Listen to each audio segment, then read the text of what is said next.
भक्त के कहने पर प्रभु श्री राम ने रसोई बनाई। बहुत साल पहले की बात है। एक आलसी लेकिन भोला भाला युवक था। आनंद दिन भर कोई काम नहीं करता, बस खाता ही रहता और सोए रहता। घर वालों ने कहा कि चलो जाओ, निकलो यहाँ से, कोई काम धाम करते नहीं हो, बस पड़े रहते हो। वह घर से निकलकर यूं ही भटकते हुए एक आश्रम पहुंचा। वहां उसने देखा कि एक गुरुजी हैं और उनके शिष्य कोई काम नहीं करते, बस मंदिर की पूजा करते हैं। उसने मन में सोचा कि यह बढ़िया है, कोई काम धाम नहीं, बस पूजा ही तो करना है। गुरुजी के पास जाकर पूछा, क्या मैं यहाँ रह सकता हूँ? गुरुजी बोले, हाँ हाँ, क्यों नहीं, लेकिन मैं कोई काम नहीं कर सकता हूँ गुरुजी। गुरुजी बोले, कोई काम नहीं करना है, बस पूजा करना होगी। आनंद, ठीक है, वह तो मैं कर लूँगा। अब आनंद महाराज के आश्रम में रहने लगा। ना कोई काम ना कोई धाम, बस सारा दिन खाते रहो और प्रभु भक्ति में भजन गाते रहो। महीना भर हो गया। फिर एक दिन आई एकादशी। उसने रसोई में जाकर देखा कि खाने की कोई तैयारी नहीं। उसने गुरुजी से पूछा कि आज खाना नहीं बनेगा क्या? गुरुजी ने कहा, नहीं, आज तो एकादशी है, तुम्हारा भी उपवास है। उसने कहा, नहीं, अगर हमने उपवास कर लिया तो कल का दिन नहीं देख पाएंगे। हम नहीं कर सकते उपवास, हमें तो भूख लगती है। आपने पहले क्यों नहीं बताया? गुरुजी ने कहा, ठीक है, तुम ना करो उपवास, पर खाना भी तुम्हारे लिए कोई और नहीं बनाएगा, तुम खुद बना लो। मरता क्या ना करता। गया रसोई में। गुरुजी फिर आए। देखो, अगर तुम खाना बना लो तो राम जी को भोग जरूर लगा लेना और नदी के उस पार जाकर बना लो रसोई। ठीक है। लकड़ी, आटा, तेल, घी, सब्जी लेकर आनंद महाराज चले गए। जैसे तैसे खाना भी बनाया। खाने लगा तो याद आया कि गुरुजी ने कहा था कि राम जी को भोग लगाना है। लगा भजन गाने, आओ मेरे राम जी भोग लगाओ जी, प्रभु राम आइए, श्री राम आइए, मेरे भोजन का भोग लगाइए। कोई न आया तो वह बेचैन हो गया कि यहाँ तो भूख लग रही है और राम जी आ ही नहीं रहे हैं। भोला मानस जानता नहीं था कि प्रभु साक्षात तो आएंगे नहीं, पर गुरुजी की बात मानना जरूरी है। फिर उसने कहा, देखो राम जी, मैं समझ गया कि आप क्यों नहीं आ रहे हैं। मैंने रूखा सूखा बनाया है और आपको तरमाल खाने की आदत है, तो सुनो प्रभु, आज वहाँ भी कुछ नहीं बना है। सबको एकादशी है, खाना हो तो यह भोग ही खा लो। श्री राम अपने भक्त की सरलता पर बड़े मुस्कुराए और माता सीता के साथ प्रकट हो गए। भक्त असमंजस में। गुरुजी ने तो कहा था कि श्री राम आएंगे और मैंने तो भोजन बस 2 लोगों का बनाया है। चलो कोई बात नहीं, आज इन्हें ही खिला देते हैं। बोला, प्रभु मैं भूखा रह गया, लेकिन मुझे आप दोनों को देखकर बड़ा अच्छा लग रहा है, लेकिन अगली एकादशी पर ऐसा ना करना। पहले बता देना कि कितने जन आ रहे हो और हाँ, थोड़ी जल्दी आना। राम जी उसकी बात पर बड़े मुद्रित हुए, प्रसाद ग्रहण करके चले गए।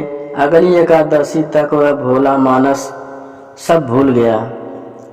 उसे लगा कि प्रभु ऐसे ही आते होंगे और प्रसाद ग्रहण करते होंगे।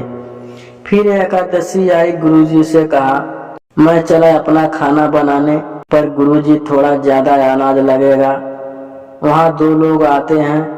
गुरुजी मुस्कुराए, भूख के मारे बावला है। ठीक है, ले जा और अनाज ले जा। अब की बार उसने 3 लोगों का खाना बनाया। फिर गुहार लगाई, प्रभु राम आइए, सीता राम आइए, मेरे भोजन का भोग लगाइए। प्रभु की महिमा भी निराली है। भक्त के साथ कौतूहल करने में उन्हें भी बड़ा मजा आता है। इस बार वे अपने भाई लक्ष्मण, भरत, शत्रुघ्न और हनुमान जी को लेकर आ गए।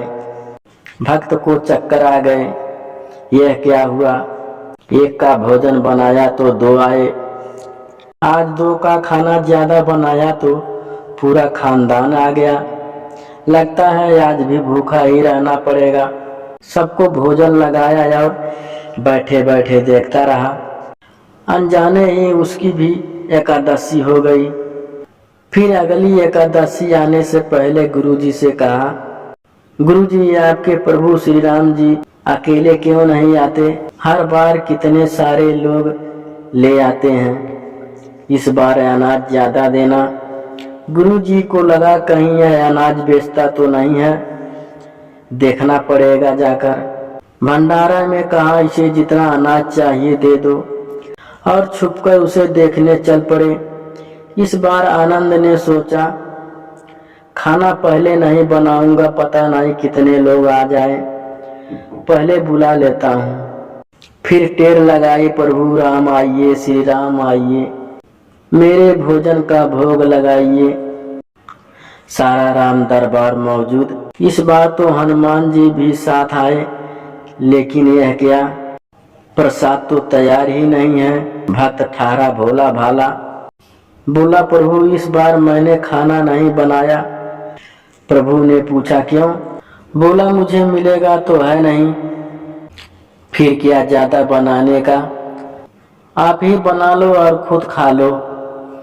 राम जी मुस्कुराए, सीता माता भी गदगद हो गई।